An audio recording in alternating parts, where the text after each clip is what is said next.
Por favor, amados, abram a palavra de Deus comigo no Evangelho do nosso Senhor e Salvador Jesus Cristo, conforme escreveu Mateus, o capítulo 26.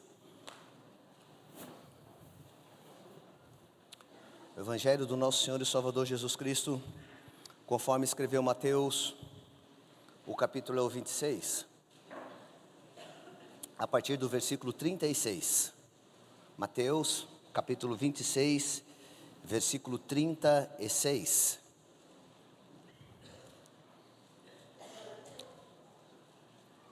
Se você está lá, por favor, diga amém. Amém. Então, chegou Jesus com eles a um lugar chamado Getsêmani e disse aos seus discípulos: assentai-vos aqui enquanto eu vou além orar. Levando consigo Pedro e os dois filhos de Zebedeu, começou a entristecer-se e a angustiar-se muito. Então lhes disse: a minha alma está cheia de tristeza até a morte. Ficai aqui e vigiai comigo. E, indo um pouco adiante, prostrou-se sobre o seu rosto, orando e dizendo: meu Pai, se é possível, passa de mim esse cálice. Todavia não seja conforme eu quero, mas seja conforme tu queres, ser feita a tua vontade. E voltando para os seus discípulos, achou-os adormecidos e disse a Pedro: então, nem uma hora pudestes vigiar comigo? Vigiai e orai para que não entreis em tentação. Na verdade o espírito está pronto, mas a carne é fraca. E, indo segunda vez, orou dizendo: meu Pai, se este cálice não pode passar de mim, sem eu que eu beba, faça-se a tua vontade. E voltando achou-os outra vez adormecidos, porque os seus olhos estavam carregados. E deixando-os de novo, foi orar pela terceira vez, dizendo as mesmas palavras.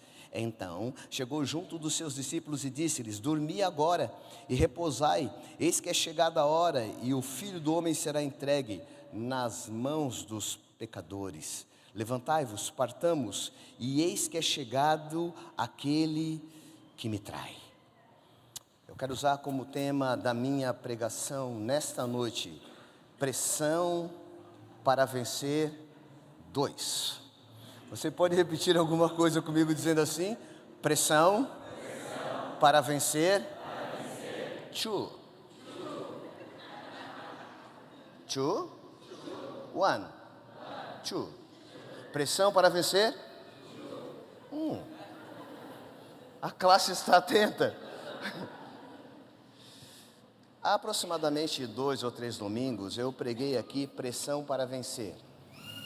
E hoje eu estava a buscar alguma coisa a pregar e já via muita coisa, e Deus me direcionou esse texto e me deixou até sem esboço. Então, em cima do próprio texto, eu penso que o Espírito Santo vai movimentar tudo aquilo que Deus quer dizer, ao ponto de Deus ter me calado em torno daquilo que eu estava projetado a expressar. E aí o Espírito gerou por tema, novamente um tema que já foi, dando a ele um acréscimo, pois é a segunda vez que eu falo a respeito. E falar de pressão sempre vai ser um assunto muito atual, muito necessário e com uma intensidade de relação com a vida de todos aqueles que aqui estão. Tudo na vida tem fruto de uma pressão. Perceba, Malu é uma criança de colo. Ela estava descansada nos braços do seu pai, adormecida, tranquila, mesmo em meio a toda a barulheira de uma banda de louvor. No entanto, quando o pai transferiu ela para mim, ela sentiu um desconforto, ela perdeu o calor do pai, ela perdeu o cheiro do pai, ela perdeu a segurança do pai, e ela esteve num braço estranho. Ao manuseá-la, ela arregalou seus olhos, olhou para mim, talvez pensou: a cor está diferente. E eu a levantei para cima e comecei a gritar. Então um ambiente, uma atmosfera, uma ação gerou nela uma reação devido à pressão que ela passou a viver. O que me chama a atenção é que aí ela começa a chorar. Ela olha para um mar de pessoas. As pessoas estão olhando para ela boquiabertas. As mulheres acham bonitinho. Elas dizem: ah. Os homens pensam: oh, legal. Alguém cutuca e diz: eu quero uma dessa. E a Malu está nos meus braços. Eu estou orando. Lanço ela para cima. O pai entra em pressão aqui embaixo. Pensa que eu vou deixar cair. A mãe faz de conta que está tudo sob controle. E todo mundo debaixo de pressão. Vocês estão olhando para mim, celebrando, achando a oração linda e a criança bela, mas o meu tríceps, ele treme intensamente, porque a criança é pesada e eu estou debaixo de pressão. A pressão, ela tem a incrível capacidade de gerar algo de bom, alegria e força para quem encara ela, para quem tem a coragem de vivenciá-la e superar a dificuldade que é o caminho para toda a possibilidade que Deus está produzindo. Eu estou tentando passar uma coisa para você importante, amigo, irmão e visitante. A pressão vai jogar você para cima, a pressão vai dar vitória para você, a pressão vai trazer um resultado para você que você vai vencer. Quem crê, recebe. Eu declaro nesta noite que toda sorte de pressão faz parte da construção do projeto de Deus na vida de todos nós. Quer prosseguir? Quer vencer? Quer romper? Quer continuar? Bem-vindo à pressão. A Malu chorou porque ela se sentiu pressionada, mas é debaixo da pressão que ela sentiu que ela estava sendo tremendamente abençoada. A criança se sentindo pressionada, sendo tremendamente abençoada. Você precisa mudar o foco da situação para poder administrar melhor a pressão oriunda daquilo que você quer alcançar. Não há ninguém que queira alcançar alguma coisa. Não há alguém que queira fazer algo além daquilo que um dia realizou, que não venha passar pressão de novo por aquilo que pressionado foi, para ter realizado aquilo que até então havia conseguido. Porque tudo aquilo que você conseguiu até hoje é fruto da pressão que você sofreu lá atrás, e tudo aquilo que você intenta lá na frente é fruto da pressão que você está sofrendo agora. Jesus Cristo de Nazaré, ele adentra num vale. O nome do vale é Getsemane, que traduzido é local da pressão. A tradução da palavra hebraica para o português que ora vos expresso é local de pressão. O Getsemane era um local para ser pressionado, é um local onde havia pressão. Por quê, pastor? Porque o Getsemane ele é contido de inúmeras oliveiras. Eu lá estive o ano passado, eu e o Felipe lá nas oliveiras. O Felipe todo bobo foi apanhando as azeitonas lá, botando no bolso, acho que perdeu. O fato é que nós estávamos lá, e maravilhados com aquele local, um local lindo, maravilhoso, e lá Jesus Cristo adentrou com os seus discípulos. E o relato de Mateus 26 é da dor de por consequência de tudo aquilo que li, além daquilo que talvez você não saiba, e se sabe vou repetir. Jesus Cristo de Nazaré suou sangue nesse lugar. Nesse lugar a pressão sobre ele foi tanta, que ele foi o único ser na história da vida que suou sangue. Não existe nenhum outro ser humano na história da humanidade que suou sangue. Tente imaginar então o nível do estresse e da pressão pelo qual ele estava. Aqueles que frequentemente vêm nessa igreja identificam que a cada final de culto o pastor Toninho, quando prega, está encharcado. E eu sou demais, especialmente quando prego. Por quê? É a pressão. A pressão que resulta daquilo que Deus quer fazer, realizar, manifestar e entregar às suas vidas e corações. A pressão de quem se coloca disposto a passar por um período desagradável para viver a intensidade de um período maravilhoso. A pressão tem a capacidade de nos colocar num breve período desagradável para gerar em nós um período maravilhoso. Vem maravilhas aí para a sua vida, vem maravilhas aí para o seu coração. Quem crê, vem maravilhas aí para... Meu amigo, se anime, a pressão vai produzir maravilhas na sua vida. A pressão vai produzir maravilhas na sua vida. Eu vou me ater a Malu. Ela estava aqui, todo mundo achou bonitinha e tal. Mas vamos perguntar para a Amanda como é que foi a dor do parto. Não consigo nem imaginar. Vamos perguntar para as mulheres como é que é a dor do parto. Vamos perguntar para as mulheres o nível da pressão. Durante aquelas horas, dentro da história de cada uma, conforme for os negócios ali da bolsa, aqueles negócios ali. Porque de bolsa eu não sei nada, a não ser a do bistec. E olha, se a bolsa do bistec já me pressiona, eu fico imaginando. Oh, meu Deus. Desculpe, Helena, eu não vou piorar hoje, vai ficar tudo bem. Não me pressione. A pressão, ela quer gerar em você algo maior além daquilo que pela falta de pressão você deixou de fazer. Tem muitas vezes a falta de pressão impede você de realizar o que você é capaz. Há momentos na nossa vida que a pressão é necessária para fazer com que a gente alcance aquilo que a gente queria, pelo qual não vai alcançar no posicionamento que está.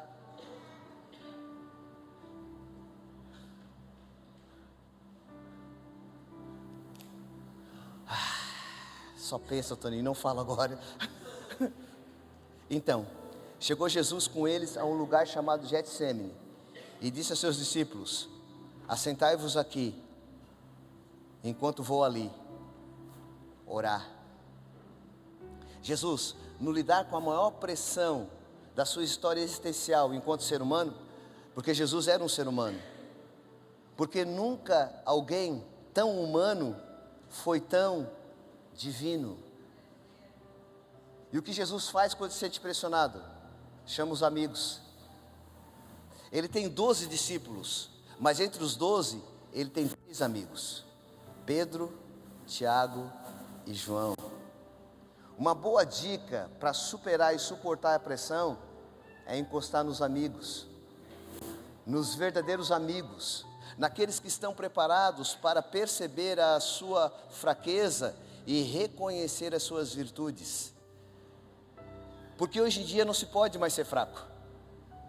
Se alguém disser que está fraco, então é alguém que está fora do padrão social adequado para conquistar alguma coisa. A gente não pode mais expor as nossas fraquezas. Você esconde as 7 chaves da sua cirurgia. Você prefere morrer sozinho do que alguém saiba que você passou por cirurgia. E você sabe que é assim. Você quer esconder todas as suas fraquezas. Você não quer que ninguém saiba, que alguém descubra tudo do ruim que você está passando. Então quando você não abre o seu coração para alguém para dizer que está doente, você pede uma oração. Por isso, você pede uma intercessão. Então quando você não tem coragem de dizer para alguém que você está com uma dificuldade financeira, você perde a oportunidade de ser abençoado ou que alguém lhe empreste algo. Mas Jesus, debaixo da pressão, que não é resultado dos seus erros, mas resultado dos nossos erros nele, porque Jesus está pressionado pelos nossos erros nele, não pelos erros dele em relação a tudo aquilo que era ele. Ele chama entre os 12, 3 para passar aquele momento com ele, para ajudar ele naquele momento. E quando eles chegam no vale da pressão, Jesus Cristo de Nazaré diz para os 3: fiquem aqui, que agora eu vou ali orar. Não basta ter o melhor amigo, não basta ter o melhor parceiro, não basta ter o brother do desabafo, não adianta ter a amiga. Ei, miga. Não basta ter amiga, né? Para dizer para amiga as histórias tudo, não basta. Tem um momento que para suportar a pressão, a gente tem que ir para um local. E é ele com a gente e a gente com ele. Tem um momento que nem os amigos resolvem, os pais não resolvem, os psicólogos não resolvem, os psiquiatras não resolvem, os pastores também não resolvem. Existe um momento que nós temos que ir para o canto e buscar a face dele, porque ele resolve. Eu quero dizer, ele resolve. Existe um momento que a menina do canto A não resolve. Existe um momento que as fitinhas lá do Bonfim não resolve. Existe um momento que os búzios não resolvem. Existe um momento que a astrologia não resolve. Câncer, Sagitário, Capricórnio, Peixes, Leão, não resolvem. Eu tenho que passar uma coisa importante para você. Existem também momentos que os coachings, eles não resolvem, mas se você for para o canto, você orar, ele resolve, ele é a solução. Ele tem toda a solução para todo aquele que crê. Ele tem a direção, ele tem a visão, ele tem a justificação, ele tem a graça, ele tem o poder. Ele vai botar as obras infernais a correr. Ele vai trazer alegria para quem queira receber. Ele vai trazer paz para quem queira receber. Ele vai trazer amor para quem queira receber. Ele vai trazer justiça para quem queira receber. Ele está aqui te entregando, você recebendo, nós celebrando e Deus sendo glorificado.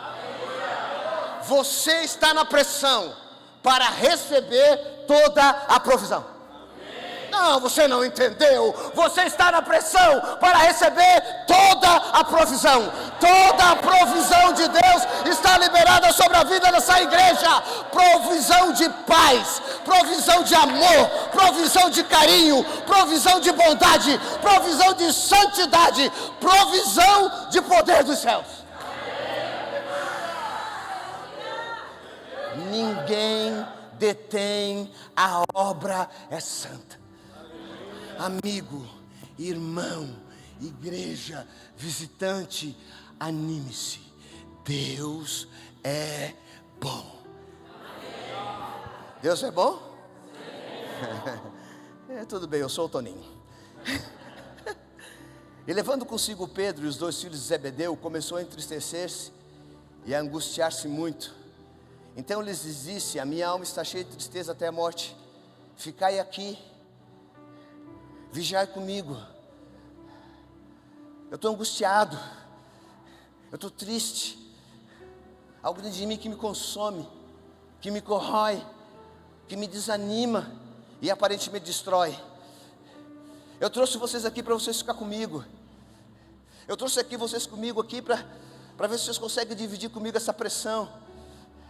O que me chama a atenção é que ele vai orar, e quando ele volta pior do que ele foi. Às vezes a gente está na pressão, e a gente quer sair da pressão, e quando a gente volta pior do que saiu. Às vezes a gente não consegue entender nada. A gente tem ações que deviam melhorar a situação, quando no entanto elas pioram as circunstâncias. O que me toca é que ele tem 3 discípulos com ele. Ele está no lugar da pressão. Agora ele vai orar a Deus para ter alívio. E quando ele volta pior. Porque existem momentos que é Deus quem está controlando a chave da pressão. É Deus que está apertando mesmo. Muitas vezes nós estamos debaixo de uma pressão, e a pressão ela tem a tendência de gerar um desconforto. Logo imaginamos pelo desconforto que a pressão gerou, que o resultado não é o adequado. Muitas vezes a pressão é tão grande que a gente imagina que o resultado daquilo que nós estamos buscando, que nos colocou em tal pressão, não é o adequado. Então nós passamos a imaginar que estamos passando e sofrendo pressão por uma questão que não é adequada, por uma questão que não seria a melhor. Deixa eu passar algo importante para você: quanto melhor o resultado, maior a pressão.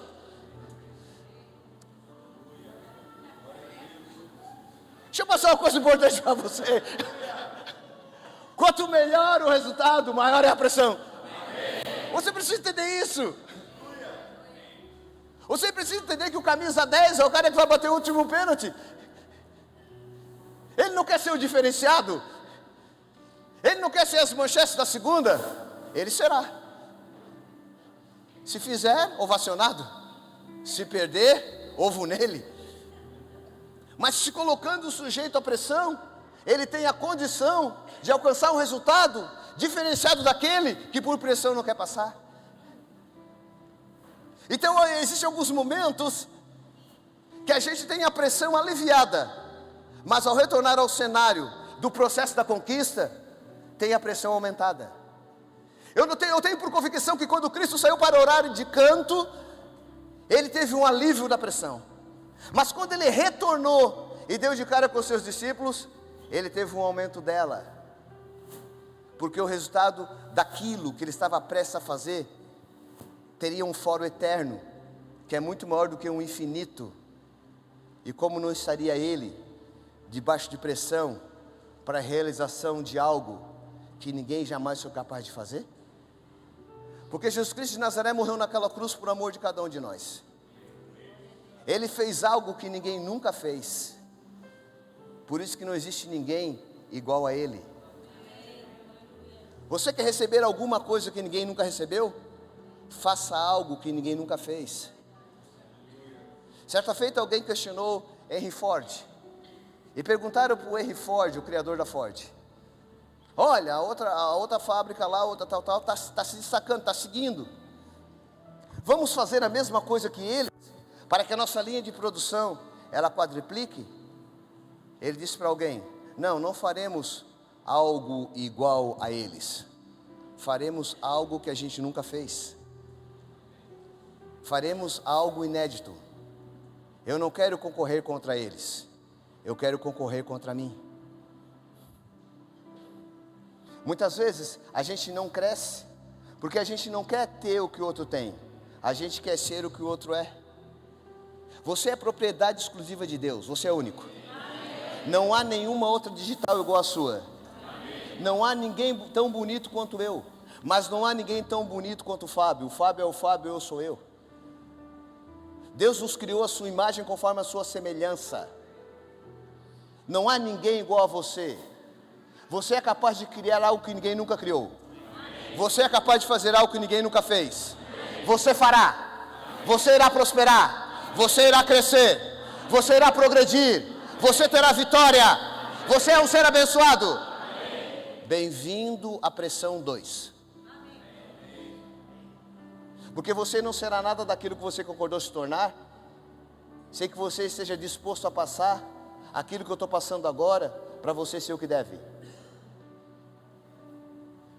Porque o suor se acentua a cada minuto, a pressão aumenta, e o desejo meu em Deus também, de que você se sinta totalmente agraciado por aquilo que transmitimos a você, conforme os critérios bíblicos da palavra, que não falha, que é inerrante, que é fantástica, sublime e maravilhosa, e quer conduzir você exatamente no lugar onde você deve estar. E indo um pouco adiante, prostrou-se sobre o seu rosto. Mateus 26, 39. E orando dizendo: meu Pai, se é possível, passe-me esse cálice, todavia não seja como eu quero, mas como tu queres.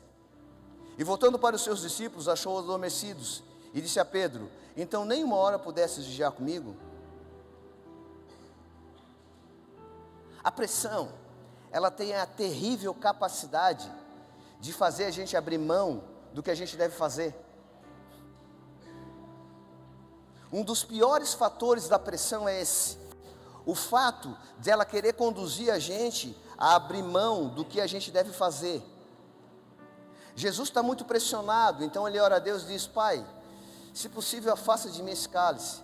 O cálice é a cruz do Calvário, é uma tipologia da cruz. Pai, se possível afasta de mim a cruz. Ele tem que ir para a cruz, ele tem que cumprir esse propósito, pois há nisso um objetivo. Ele tem, mas ele está tão pressionado que ele quer abrir mão de fazer o que ele tem que fazer. Quantos entre nós, pela pressão, deixou de fazer o que tinha que fazer e hoje é arrependido por aquilo que não fez? Quantos entre nós estão arrependidos porque não fizeram o que tinha que fazer? Porque foram pressionados pelas demandas da vida a abrir mão do que deveriam realizar? Porque a dor da pressão foi tanta que não suaram sangue, mas sei lá que tipo de reação tiveram, que correram da pressão e abdicaram do propósito. Porque a pressão, ela é assim, amigos. A pressão, ela é assim, irmãos. Ou ela te conduz para outro nível, ou ela te conduz abaixo do nível que até então tu estavas. Não há ninguém que ainda que decida por continuar e superar a pressão, que no momento da pressão não tenha o pensamento ou o sentimento da abordagem da hora. E a abordagem da hora é que muitos entre nós, uma vez pressionados, abriram mão do propósito, do objetivo, do plano, da meta, que estava muito bem alinhada, que estava muito bem traçada, que estava muito bem projetada e que parou na pressão. E não reclame da pressão, ainda que ela seja sua inimiga. Sem ela você não chega no destino. Esqueça. Se você está fazendo alguma coisa que não geriu nenhuma pressão para que você alcançasse através da tal coisa que faz um nível maior na vida, você não avançou em nada. Porque a pressão faz parte de um processo. E não há nada que seja proposto sem passar por um processo primeiro. Quer tomar limonada? Pressiona o limão. Quer tomar um suco de laranjas? Pressiona a laranja. O processo sempre tem um nível de pressão naquilo que se realiza para um gozo do propósito. Talvez você esteja pressionado por alguma demanda da sua história, pelo tempo presente. Mas eu quero falar uma coisa para você. Ela faz parte da trajetória para o processo da vitória. Você já viu que é tudo na pressão? Você já percebeu isso aí? E quando você não está pressionado, você já viu o que você faz? Você pressiona. Você aguenta mais de 10 minutos na fila do mercado? Como é que você fica olhando para o caixa?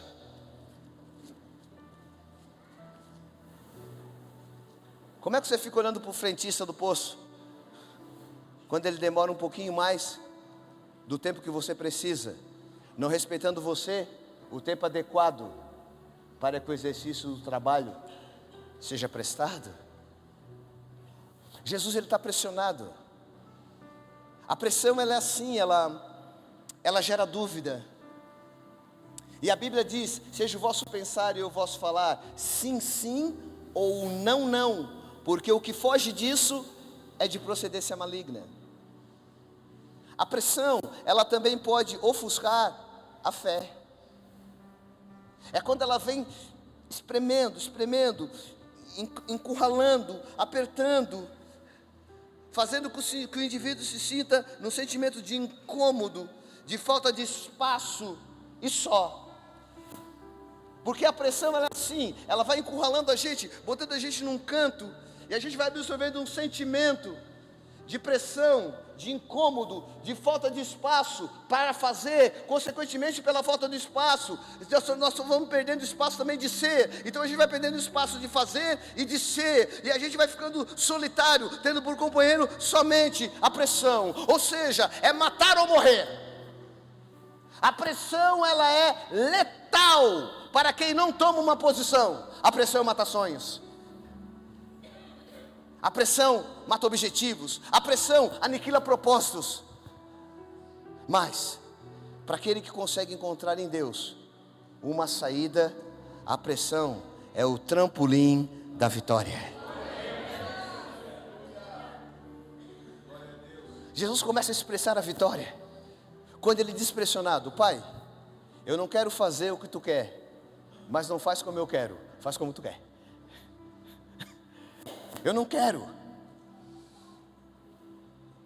Todos aqueles que já conquistaram muito, um dia não quiseram mais nada. Por favor, não minta para si mesmo. Quem nunca teve a vontade de desistir? Quem nunca teve vontade de desistir? Agora, todos aqueles que um dia tiveram a vontade de desistir, se tornaram, os maiores vitoriosos. Jesus fala: a pressão está muito grande. Não, pai, eu não quero. Não, pai, eu quero o que eu não quero. Jesus está dizendo para Deus: Pai, eu quero o que eu não quero.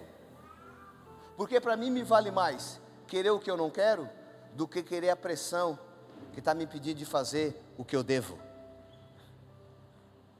Muitas vezes a pressão está tentando impedir você de fazer o que você deve.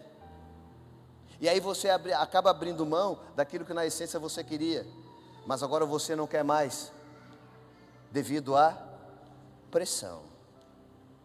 E o versículo 40 diz assim: e voltando para os seus discípulos, achou-os adormecidos, e disse a Pedro: nem uma hora podeis vigiar comigo? Vigiai e orai para que não entreis em tentação. Na verdade o espírito está pronto, mas a carne é? O espírito está pronto, mas a carne é? O espírito está pronto, mas a carne é? Pois é. Então ele fala para o Pedro, pelo qual ele convidou junto com o Tiago e João para estar com ele naquele momento de pressão. É incrível como as pessoas têm a dificuldade de não discernir o momento de pressão que a gente está passando, quando ela está muito mais acentuada. Às vezes a gente fica sem entender. A gente está do lado de uma pessoa, a gente quer abrir o coração, a gente está suando sangue, a gente está mais apertado do que nunca. E eles estavam dormindo, gente. Os discípulos foram dormir. Jesus pressionado, e as pessoas ao seu lado dormindo, desatentas. As pessoas com a inércia da situação dele, exatamente aquelas que ele convidou para estar perto, são as que estão mais longe. A gente fica sem entender algumas coisas algumas vezes. A gente está debaixo de uma pressão terrível, tremenda, é enfadonha que machuca. E aqueles que estão conosco diariamente, ali ao lado, talvez o amigo, talvez o companheiro de trabalho, talvez a esposa, talvez os filhos, a mãe, não conseguem identificar o que a gente está passando. É por isso que a minha tese se reforça naquilo que eu já lhes falei. Então é preciso ir orar. Você percebe ao longo do texto que Jesus não ora só uma vez, Ele ora 3 vezes. No versículo 36 ele está falando que vai orar. Deixa eu ver onde é que está aqui outro versículo que ele diz que vai orar. Me ajuda aí, gente. Versículo 42. E indo a segunda vez orou dizendo: meu Pai, se este cálice não pode passar de mim sem eu beber, faça-se a tua vontade. Orou pela primeira vez, ele estava dormindo. Orou pela segunda vez, o que é que aconteceu? E voltou depois da oração. Versículo 43. E o achou outra vez adormecidos, porque os seus olhos estavam carregados. Irmãos, eles estavam que nem o Rodrigo em 2003, o pai da criança que eu apresentei aqui. Eu tenho uma xícara d'água aqui, fique acordado. Eu já vi o Geivan dar 2 cochiladas, eu estou mirando ele.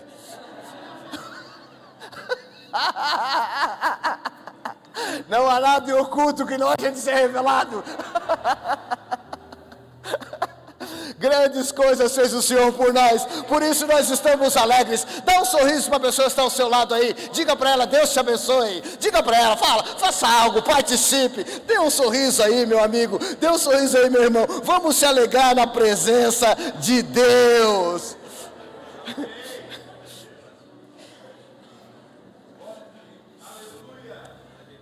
Sabe por que muitas vezes a pressão vem sobre você com muita intensidade? É porque Deus precisa manter alguém acordado. Deus precisa manter alguém alerta.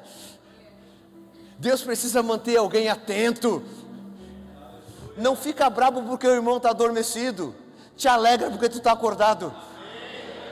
Por que, pastor Toninho? Porque ontem o adormecido era tu e o acordado era ele.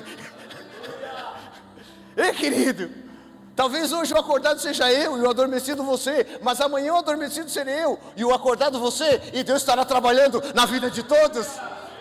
Porque o nosso Deus não é o Deus da singularidade. O nosso Deus não é o Deus que abençoa só um. Se Deus abençoa um, é para abençoar a coletividade. Se Deus abençoa a coletividade, é para abençoar um. Todos pressionados, mas todos abençoados. Todos pressionados, mas todos abençoados. Não se entristeça porque alguém se adormeceu. Celebre porque você está acordado. Ei, pai, você lembra quando você estava acordado?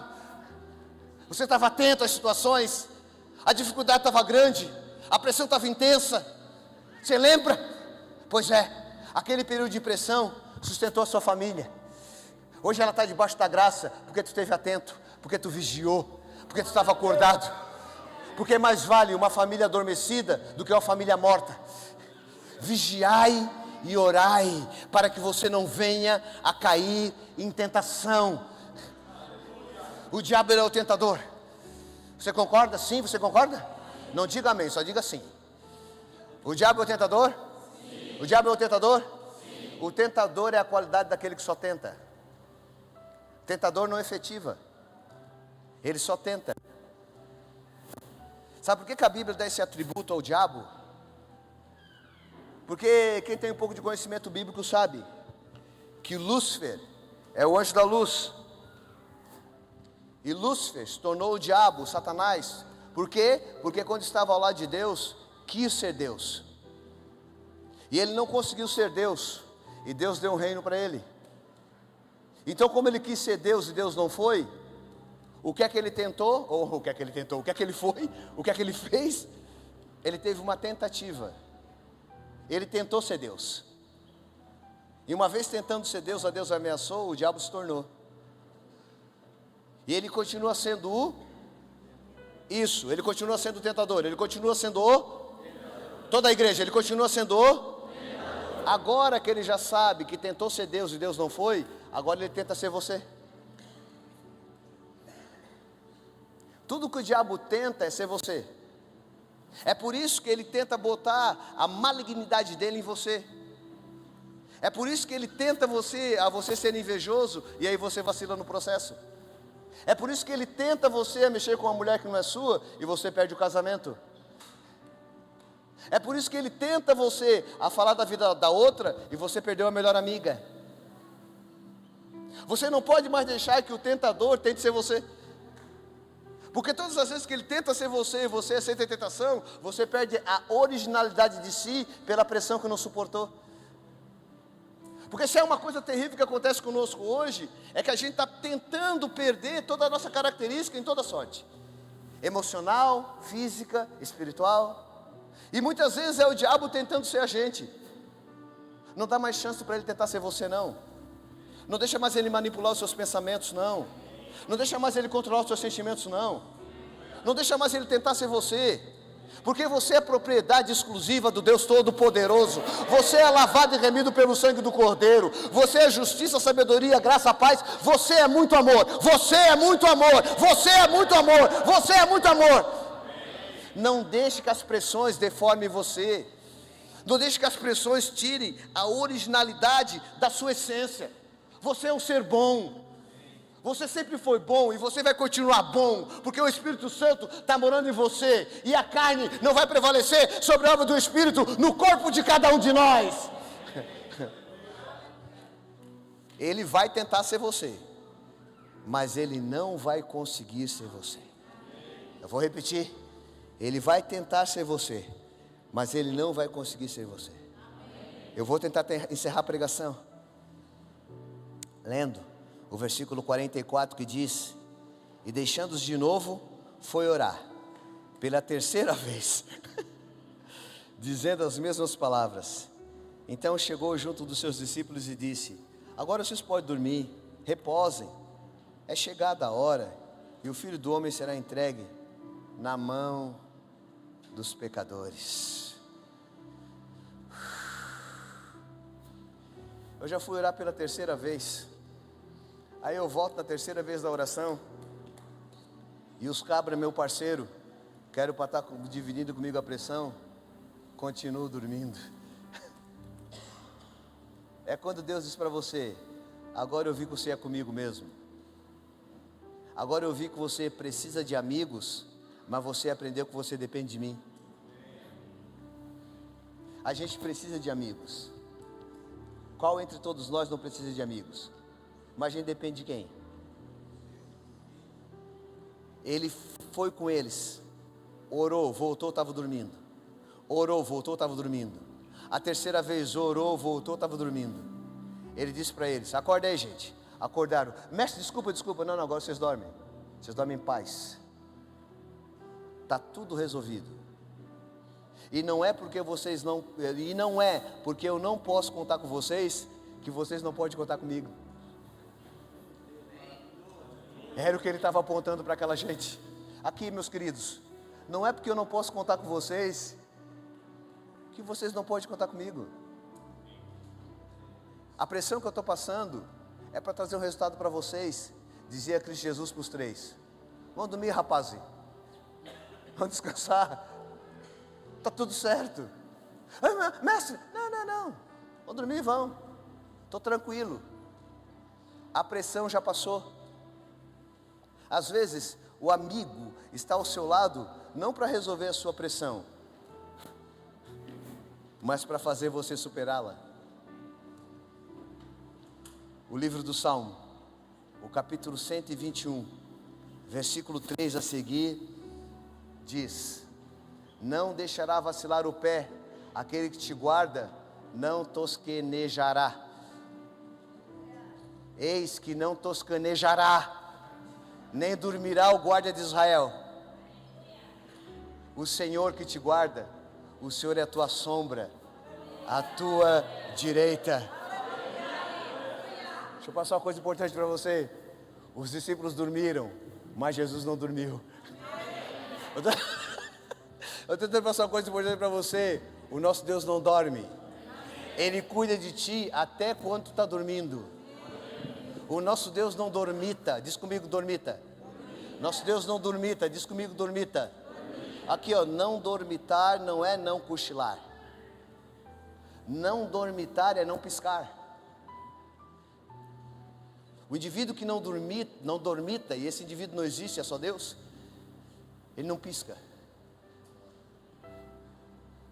Estou olhando para você, eu estou percebendo que é 3 piscadas por segundo. E você está tão habituado a piscar que você nem nota que pisca. Ei, Helena, você sabe, a gente não dorme. O nosso Deus não dormita. Os olhos dele estão sobre você sem piscar. Você é a menina dos olhos do Senhor. Ele está guardando você. Ele está cuidando de você. A Bíblia diz que Ele cuida dos seus até enquanto os tais dormem. Ele está cuidando de você. Não interessa o nível da pressão, os olhos dele estão em você. Ei, amigo, irmão e visitante, sorria, você está sendo filmado. Os olhos de Deus estão sobre toda a terra. Aonde você for, os olhos de Deus estão sobre você. Posso ouvir amém? Então não tema o olho gordo, não tema o mal olhado, porque os olhos de Deus estão sobre você, protegendo você, guardando você, agraciando você, provisionando você em toda sorte de pressão. O que diz a primeira carta aos Coríntios, capítulo 1, versículo 27 e 29. Mas Deus escolheu as coisas loucas desse mundo para confundir as sábias. E Deus escolheu as coisas fracas desse mundo para confundir as fortes. E Deus escolheu as coisas vis desse mundo e as desprezíveis e as quais não são, para aniquilar aquelas que são, para que nenhuma carne se glorie perante Ele. Eu tenho 1 milhão de defeitos, mas desonesto eu ainda não tenho sido. E não só na questão de honestidade, em questão a relações financeiras, mas sentimentais. Eu sou um tipo de pessoa que eu tenho dificuldade de esconder sentimento. Às vezes as pessoas se confundem um pouco comigo, porque eu estou carrancudo parecendo brabo, no entanto estou triste. E às vezes estou triste parecendo estar brabo. Enfim, é uma confusão em mim mesmo. Mas hoje à tarde eu estava pensando nas coisas de Deus lá num cômodo da nossa casa. Eu estava dizendo para Deus, Deus, me faz mais sóbrio. Me faz ir para o altar, ficar um pouco mais contido, um pouco mais parado, um pouco mais assim,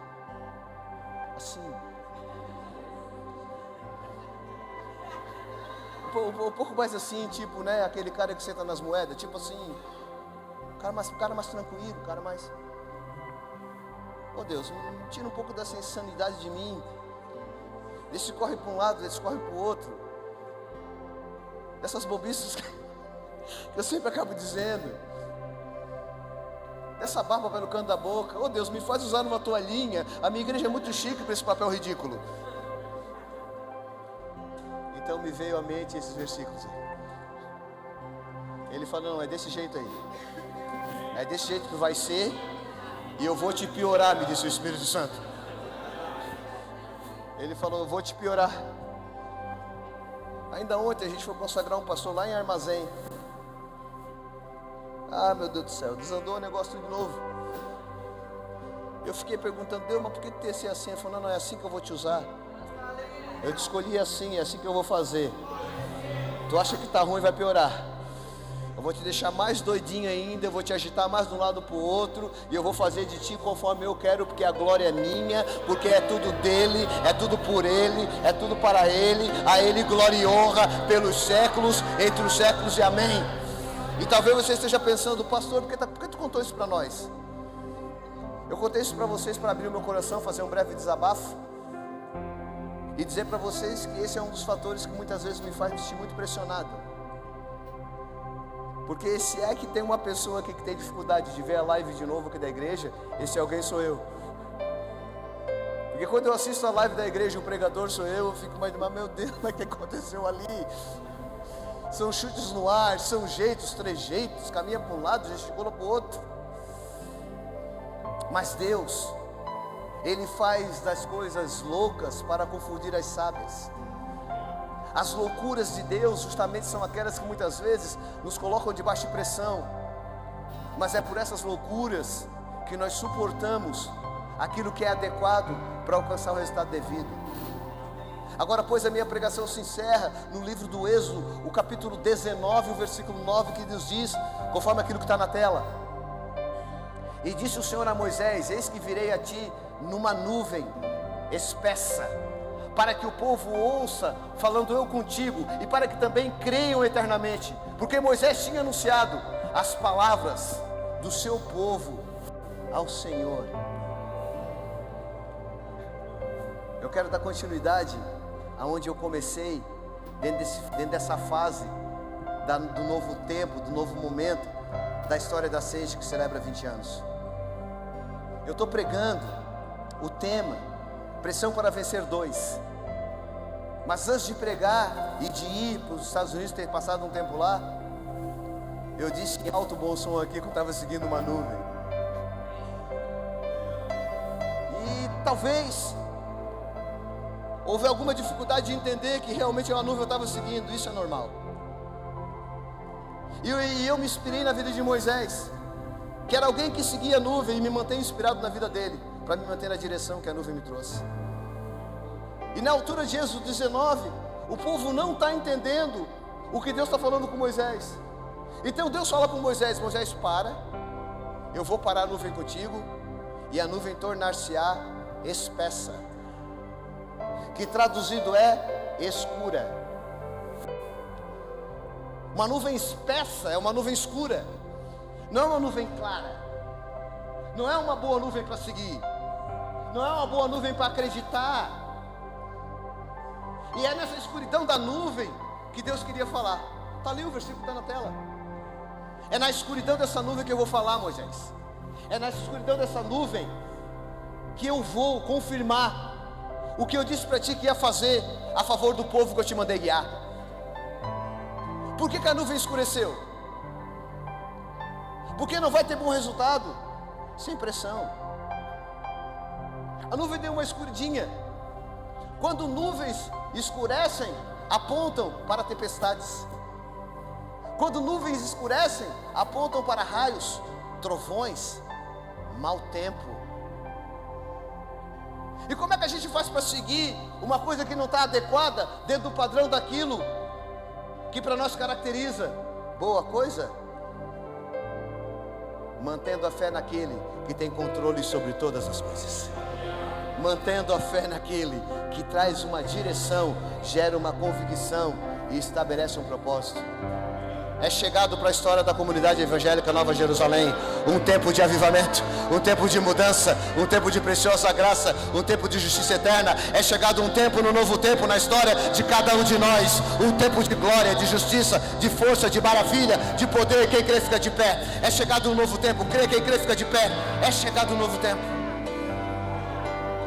Levante uma das suas mãos, coloque a igreja em meia luz, vamos adorar. E enquanto eles não cantam algo, declare algo comigo de forma profética. Eu recebo tudo aquilo que da parte de Deus foi liberado na igreja nesta noite.